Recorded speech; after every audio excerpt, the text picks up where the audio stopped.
Hello guys, welcome back with me again in this channel.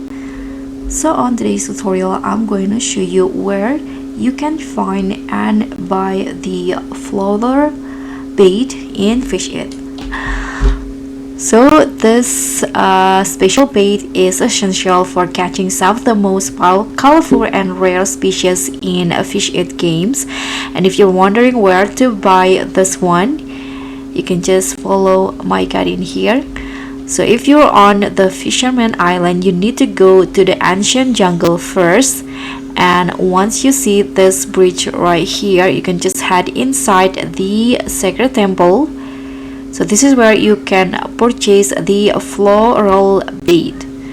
So once you're inside, you can just turn left, and here you'll see the floral bait that you can buy for 4 million coins. So I already buy this one here. So that's pretty much all. Thank you so much for watching. Don't forget to like, comment and subscribe. Also click on the thanks, and I'll see you in the next tutorial.